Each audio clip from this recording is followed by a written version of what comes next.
Hi, I'm Candice Malcolm, and this is the Candice Malcolm Show news update. Today is Tuesday, February 17th, 2026, and here are your top stories of the day. So what I can say right now that we have identified the person, the suspect, by a birth name. The birth name was Robert Dorgan.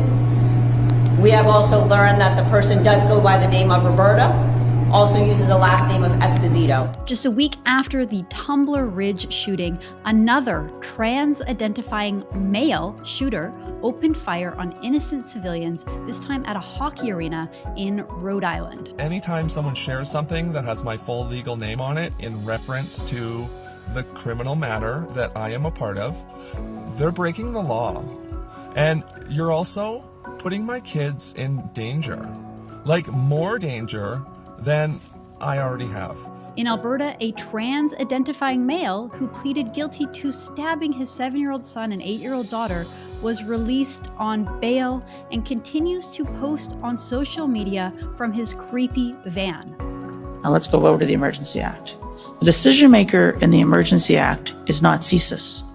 There's nothing in Section 16 which says the governor and council, who is the decision maker, who's being asked to make the decision, has to ask CSIS if it's okay. A Trudeau-era bureaucrat who urged Justin Trudeau to invoke the Emergencies Act, which was found unconstitutional, has been appointed as Canada's lead negotiator to the United States.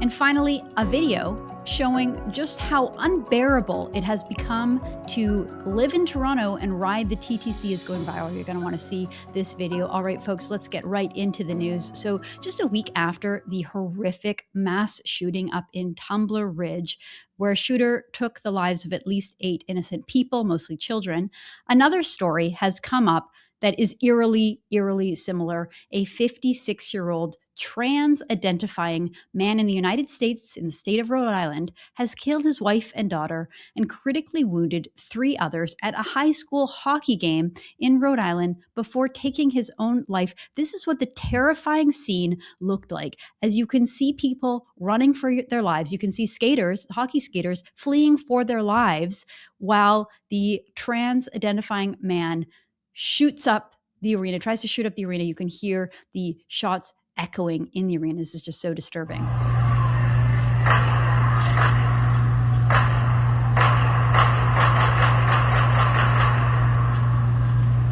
Okay, so police confirmed that the shooter was identified as a trans-identifying male, Robert Dorgan, but that he identified as a woman, as Roberto Esposito. And on Monday, this is what they had to say. Can you confirm whether the suspect's a male, female? We've heard that it's a transgender person. Is that something that you have in terms of information? So what I can say right now that we have identified the person, the suspect, by a birth name. The birth name was Robert Dorgan. We have also learned that the person does go by the name of Roberta. Also uses the last name of Esposito. So Robin Dorgan killed his wife at the arena. While his daughter died in hospital, he reportedly shot 2 other children and a family friend who is now in critical condition in the hospital before turning the gun on himself and taking his own life. This is just so sick and unbelievable. Please say a prayer for these families and these people. It's just so disturbing. The shooter's daughter ran into reporters' arms while leaving the police station in tears, stating that her father shot her family and had a history of mental health issues. Here's what that looked like. My father was a shooter.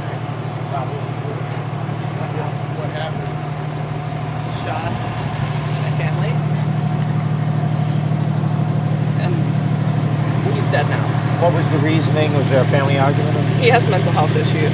So. The shooter had an extensive internet footprint. Some posts show that he was engaging online, defending this trans ideology and showing that he was violent. This is what he had to say to Christian actor Kevin Sorbo in a post online. He wrote, quote, "Keep bashing us, but do not wonder why we go berserk," unquote. Local reporting stated that around 2020, his wife at the time filed for divorce, initially writing that his gender reassignment surgery and narcissistic personality disorder traits were the reason for filing divorce. Unbelievable that our society does this and goes along with this absolute insanity. The wife eventually crossed those words out, stating that the divorce was due to irreconcilable differences, which have caused the immediate breakdown of the marriage. Just absolutely so sad and despicable. The divorce was finalized in June 2021, according to reports. What a sick world we live in. Okay, coming up, folks, Mark Carney has appointed a bureaucrat who urged the Liberal government to enact the Emergencies Act, despite being told by CSIS that the peaceful protests did not amount to a national security threat.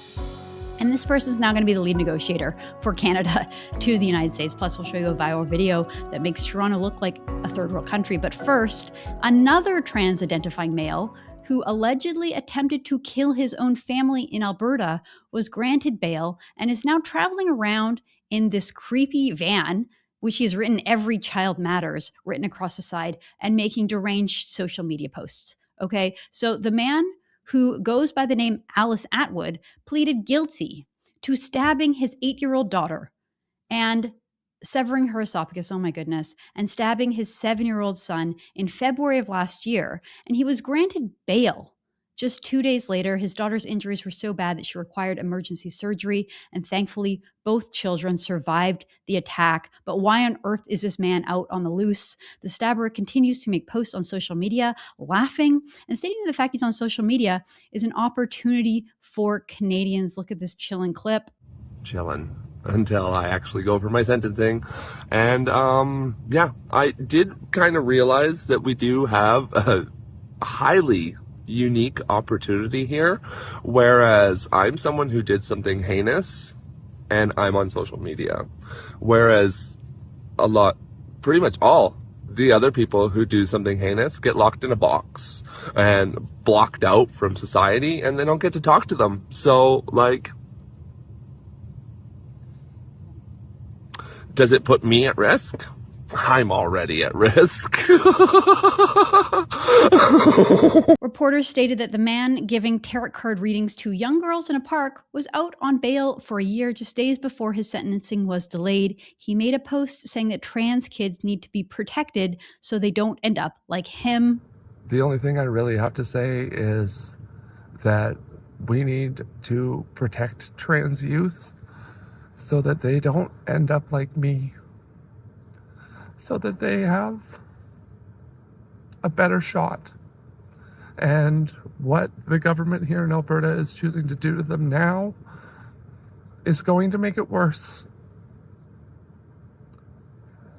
That much I know, unless we change it.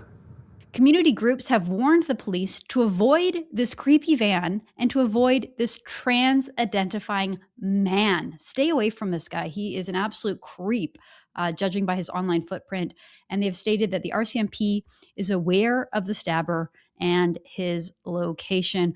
All right, folks, Prime Minister Mark Carney has appointed former Liberal Privy Council clerk Janice Charette to help Canada renegotiate the Canada-US-Mexico trade deal, which is set to be negotiated this year on July 1st. Charette penned a letter once advising former Prime Minister Justin Trudeau to enact the Emergency Act, which was used on peaceful Freedom Convoy protesters and enabled the Liberal government to completely breach our Constitution and do unfathomable things to peaceful protesters, including freezing bank accounts. Here's her testimony at the Public Emergency Commission in November 2022 on the use of the Emergencies Act, reinterpreting the requirements set out in the Act that had once only been used for severe national security risk, right? This is martial law. They declared martial law on the people of Canada for the crime of peacefully protesting, and this is what she had to say about it. We have evidence saying that Mr. Vigneault, and on behalf of CSIS, assesses that the protests do not constitute a threat to the security of Canada under Section 2 of the CSIS Act. So how do you come to the conclusion then that the statutory parameter is met? So I'm going to give you the layman's interpretation. Absolutely. And my colleague may have things to add, being more skilled in the dark arts of the law. Section 2 of the CSIS Act is about CSIS being able to exercise its authorities to launch intelligence gathering activities against a person or group because they represent a threat to the security of Canada.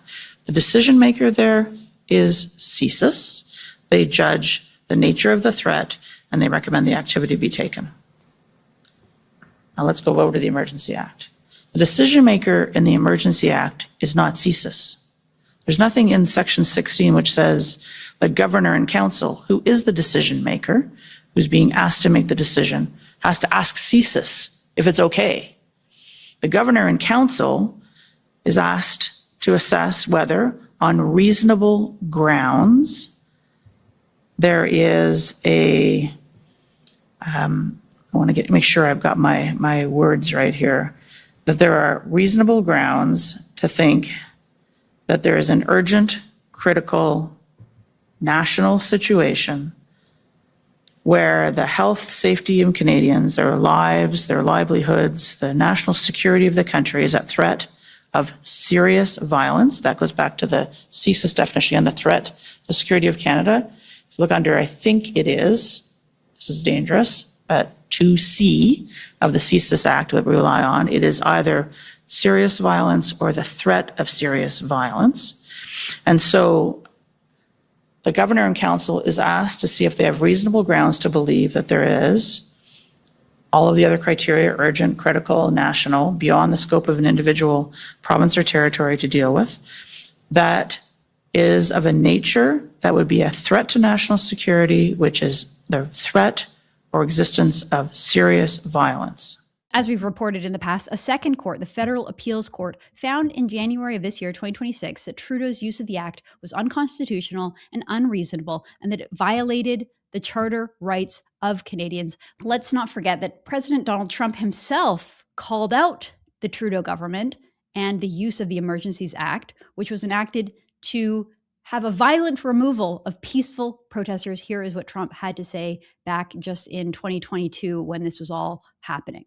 The tyranny we have witnessed in Canada in recent weeks should shock and dismay people all over the world.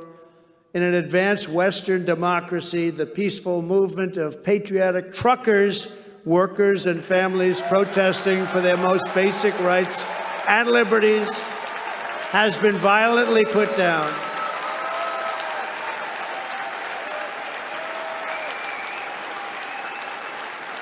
Their assets and life savings have been frozen.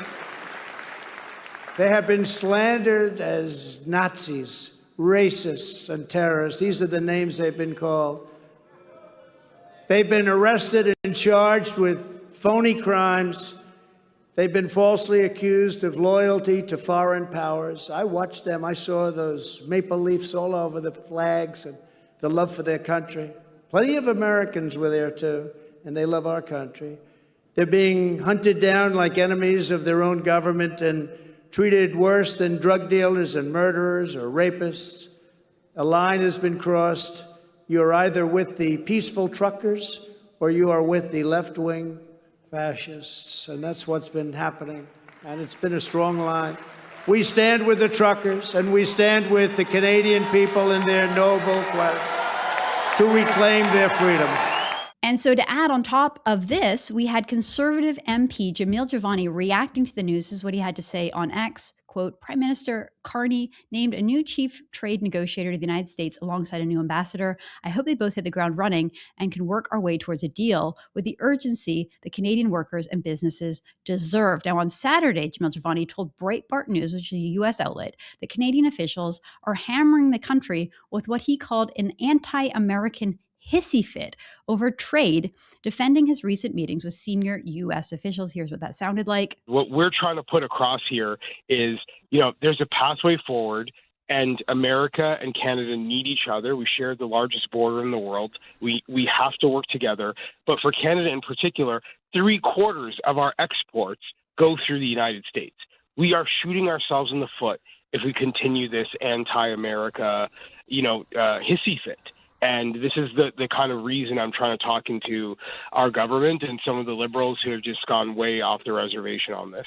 And it didn't take long for the outrage to begin. Oh my goodness, Jamil Jivani called it an anti-American hissy fit. How dare he? So Globe and Mail writer Robin Urbach reacted on X, quoting Jamil Jivani's statement, but putting a bunch of clown emojis at the bottom. I guess she thinks that Jamil Jivani is a clown. She writes, Conservative MP Jamil Jivani, talking to Breitbart about Canada's trade deal with China, he says, I think the only reason why this is even possible is because so much anti-American resentment has been ginned up among liberals in Canada, so it made China look better. I don't know. That seems pretty accurate to me, but Robin Urbach, I guess, is saying that that is a clown reaction. And Rupa Subramana had this to say on X. She wrote, at this point, you have to wonder if Jivani is Carney's guy in the CPC, or maybe just some kind of 4D chess in which alienating the broader public, including possibly your own constituents, is supposed to translate into electoral success. Next, we have Spencer Fernando writing a piece on Jivani's comments.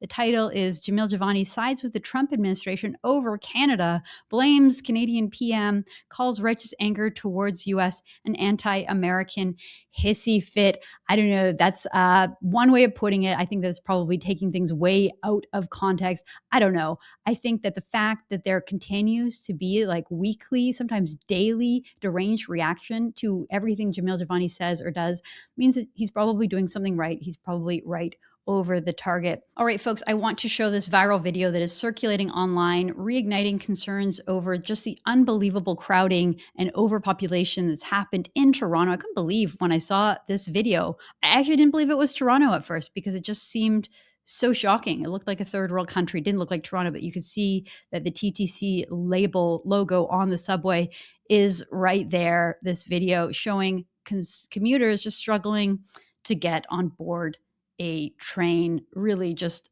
unbelievable scenes out of Toronto. Okay, folks, I want to quickly end the show today by talking about today. It's Tuesday. It's Shrove Tuesday in the Christian calendar. Tomorrow will be Ash Wednesday and the beginning of Lent.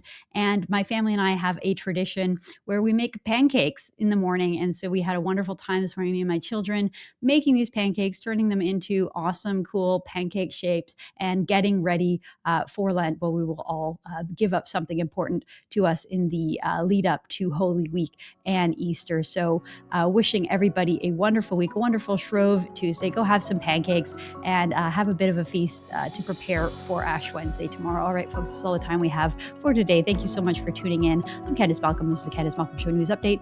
Thank you and God bless.